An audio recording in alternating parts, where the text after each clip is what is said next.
የሰዎች ጭብጨባ በአግባቡ ካልተያዘ የወጥመድ ማር መሆኑን የሚያሳዩ እጅግ ልብ የሚነኩና እውነተኛ ታሪኮች። ዛሬ ባንተ ስራ ተደስቶ ዋው እያለ የሚያጨበጭብልህ እጅ ነገ አንተ ላይ ጣቱን ቀስሮ የሚሰቅልህ እጅ ሊሆን እንደሚችል ምን ያህል ትረዳለህ?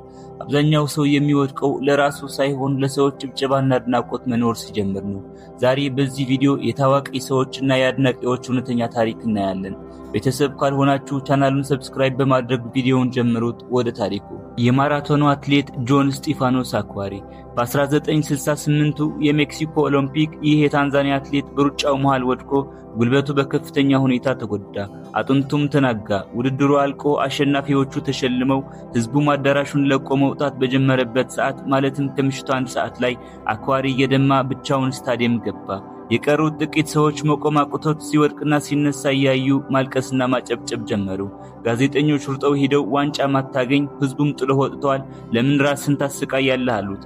አክዋሪ እንዲህ አለ፣ ሀገሬ ከ10,000 ማይል በላይ ርቀት ወደዚህ የላከችኝ ውድድሩን እንድጀምር ብቻ ሳይሆን እንድጨርስም ጭምር ነው አላቸው።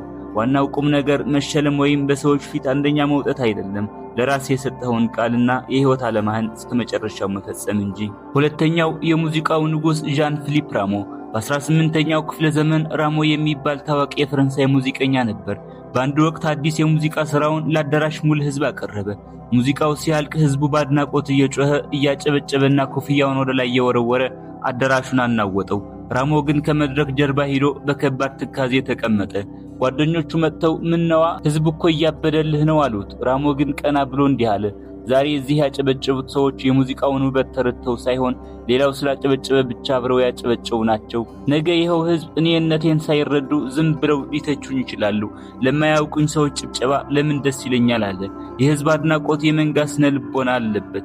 ዛሬ አንዱ ስላደነቀህ የሚያደንቅህ ሰው ነገ አንዱ ስለጠላህ ብቻ ሊጠላህ ይችላል። ስለዚህ ባዶ ለሆነ የጋራ ጩኸት አትስራ። ሶስተኛው የሊዮናርዶ ዳቪንቺ የመጨረሻው እራት ስዕል።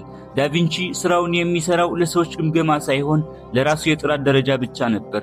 ዳቪንቺ ታዋቂውን ዘላስት ሱፐር የተሰኘውን ስዕል በሚስልበት ወቅት ገዳም ውስጥ የነበሩ መነኮሳት ስራውን ቶሎ እንዲጨርስና ለእይታ እንዲያበቃው በየቀኑ ይጨቀጭቁት ነበር። ህዝቡም ስራውን ለማየት ጓጉቶ ይነቀንቀው ነበር።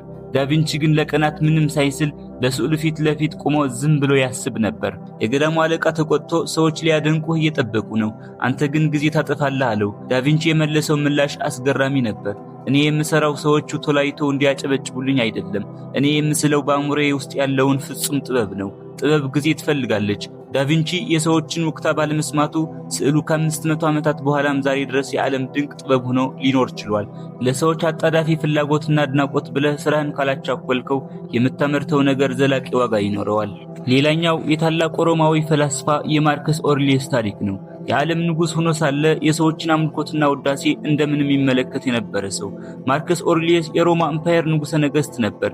በሄደበት ሁሉ ህዝቡ እንደ አምላክ ያየው፣ ይጮህለትና ይሰግድለት ነበር። ነገር ግን እርሱ በየቀኑ ማስታወሻ ደብተሩ ላይ እንዲህ ብሎ ይጽፍ ነበር፣ ዛሬ የሚያወድሱ ሰዎች ነገ ይረሱሃል። ያንተን ስም የሚያነሱት ሰዎች ከጥቂት ዓመታት በኋላ መሬት ከበላቻቸው አስክሬኖች በስተቀር ምንም አይቀራቸውም።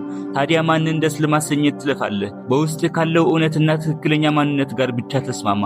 ንጉስ ሆኖ ሳለ ለጭብጨባ ስላልኖረ ዛሬ ድረስ በታሪክ ውስጥ እንደ ጠቢብ ንጉስ ይወሳል። ጭብጨባ ልክ እንደ ጭስ ነው፣ ለአፍታ ይታያል፣ ቆይቶ ግን በንፋስ ይበተናል። በጭሱ ላይ ቤት አትስራ። አሁን ደግሞ የሰዎች አድናቆት በአግባቡ ካልተያዘ የወጥመድ ማር መሆኑን የሚያሳዩ እጅግ ልብ የሚነኩና እውነተኛ ታሪኮችን እንመልከት። የቦክስ ንጉሱ ማይክ ታይሰን። ይህ ታሪክ ህዝብ እንዴት ዛሬ አውጥቶ ነገ መሬት ላይ እንደሚጥል የሚያሳይ ትልቅ ምሳሌ ነው። ማይክ ታይሰን በአንድ ወቅት የዓለም የቦክስ ከባድ ሚዛን ሻምፒዮን በነበረበት ጊዜ ህዝቡ እንደ አምላክ ያመልከው ነበር። በሄደበት ሁሉ በሺዎች የሚቆጠሩ ሰዎች ስሙን እየጠሩ ይጮሁለት፣ ያጨበጭቡለት ነበር። ታይሰን ራሱ በኋላ ላይ ሲናገር ያ ሁሉ ጭብጨባ እኔን እውነተኛነቴን አሳጣኝ፣ ከሰው በላይ የሆንኩ መሰለኝ ብለዋል። ነገር ግን ታይሰን መሸነፍና ስህተቶችን መስራት ሲጀምር ያጨበጨበለት ህዝብ በሙሉ ፊቱን አዞረበት። ሚዲያዎችና የትናንት አድናቂዎቹ አውሬ የማይረባ እያሉ ተሳለቁበት። ታይሰን በኪሳራና በብቸኝነት አልጋ ላይ ተኝቶ ሳለ የትናንት አድናቂዎቹ ለአንድ ቀንም እንኳን አልጠየቁትም። ህዝቡ ያጨበጨበው ለታይሰን ማንነት ሳይሆን የሚያሳየው ትዕይንት ነበር። ትዕይንቱ ሲያልቅ ጭብጨባው አበቃ።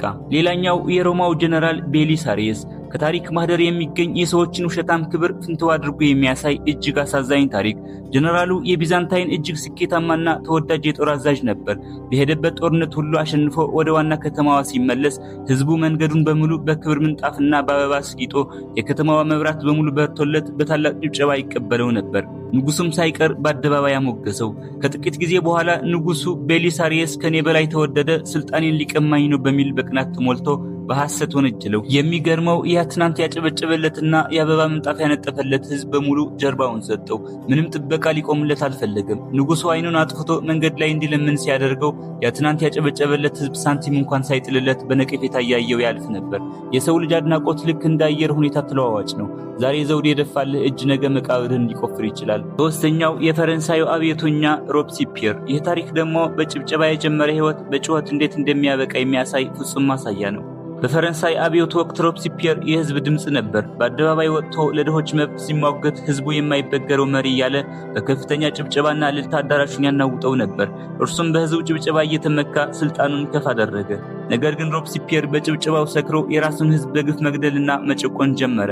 ከአንድ ዓመት በኋላ ህዝቡ ሰለቸው። በአንድ ወቅት በክብር አደባባይ የቆመውን ሰው በቁጥጥር ስር አውለው ወደ ጊዮቲን አንገት መቁረጫ ሲወስዱት ያ ትናንት ያጨበጨበለት ህዝብ ዛሬ ውሻ ይሙት እያለ ድንጋይ ይወረውርበትና ይጮህበት ነበር። ባጨበጨቡለት እጆቻቸው ሞቱን አከበሩ። የሰዎችን ስሜት ተከትለህ የምታገኘው ክብር ያው ስሜታቸው ሲቀየር ወደ ፍርደ ገምድል ጥላቻ ይቀየራል። ትናንት ያጨበጨበው ዛሬ ድንጋይ ወረወረ። በሰው ስሜት የኖረ በሰው ስሜት ተቀበረ። ክብርህ ከሰው ከሆነ ውድቀትም ከሰው ነው። ለጭብጨባ መኖርም የነፍስ ባርነት ነው። ወዳጄ ዛሬ ባንተ ስራ ተደስቶ የሚያጨበጭበው እጅ ነገ አንተ ላይ ጣቱን ቀስሮ የሚተች እጅ ነው። ህይወትን በሰዎች ፍቃድ ላይ አታስቀምጥ። ቪዲዮ የምትሰራው፣ የምትማረው፣ የምትነግደው ወይም የምትኖረው ለሰዎች ዋው መባል ሳይሆን ለራስ ህይወት ትርጉም ለመስጠትና ለምታምንበት እውነት ይሆን። ሾፌሩም ተሳፋሪውም መውረዳችን በማይቀረው በዚች የታክሲ ህይወት ውስጥ በሰው ጭብጨባ አትታለል። የራስን ብርሃን አብርተህ እለፍ። ለጭብጨባ መኖር የነፍስ ባርነት ነው።